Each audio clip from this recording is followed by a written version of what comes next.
Welcome to Tech Topics brought to you by Cybervenger. We help keep small businesses stay protected and compliant with cutting-edge cybersecurity and IT solutions. Hello everyone and welcome back. I'm Andy, the managing consultant with Cybervenger. This is another deep dive in the individual controls for the NIST 800-171 standard. This week we're also going to be combining two controls. One of them is really short, so we're going to stick it in with the other. Last time we spoke about 3.1.4 and 3.1.5. This week we're going to talk about 3.1.6 and 3.1.7. 3.1.6 simply says, and it's kind of an extension of what we talked about last week with 3.1.5, where you need the least amount of privilege to get a job done.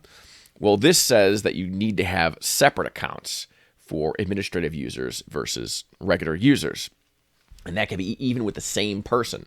So if you're an IT guy or gal and you're working on a system and you're not doing privileged stuff, like you're not formatting a drive or installing drivers or installing applications, that kind of thing, then you should be using a non-privileged account for writing your policy or sending emails and scheduling, that kind of thing. In practice, it can be a little cumbersome. You kind of got to train your workflow and get used to it.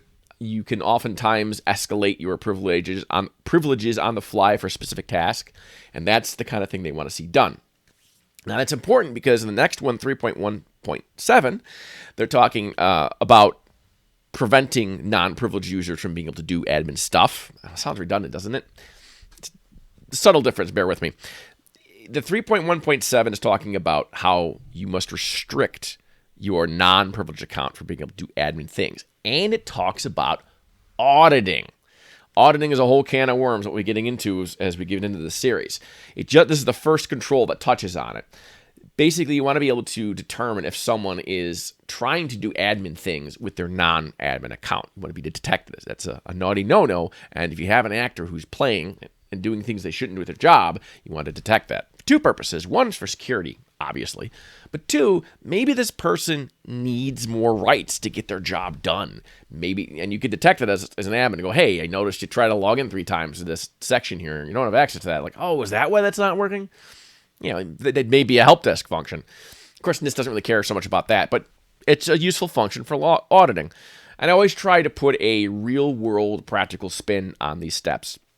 I want to drive the point home to people that the controls in NIST are not just a paper exercise to keep the DoD off your back. A lot of people come to see it that way, but if you embrace the philosophies behind it and practices and you work with them rather than against them, you can take advantage of them, really. There's a lot of good advice in here to follow. It's not all security theater and pointless busy work. It can be a very practical way to secure your network. I like this one because I'm always a big fan of being able to log and audit and figure out what's going on. So you have to have a logging and auditing system that can track when non-privileged users try doing privileged things. And of course, when just people log in and out in general. So that's kind of what 3.1.7 is talking about. Now, in terms of how you restrict things, let's get down to the nitty-gritty technical here.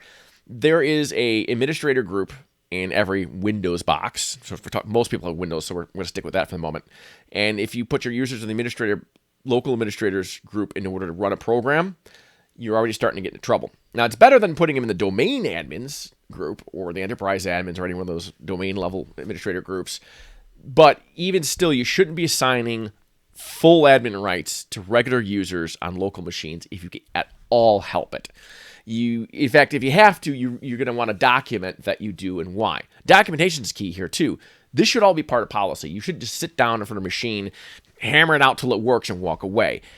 You got to put the changes that you do, the custom security permissions that you put into a non-privileged account to be able to run a program that might require a little more than usual rights.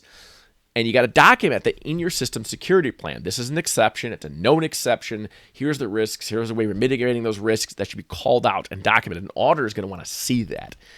And they're going to want to see that you've gotten in front of it and that this is on purpose and this isn't just privilege creep. Privilege creep is a concept, is a term I've heard other people mention that it really kind of speaks to overhanding out of rights. It really goes back to that 3.1.5 principle of least privilege.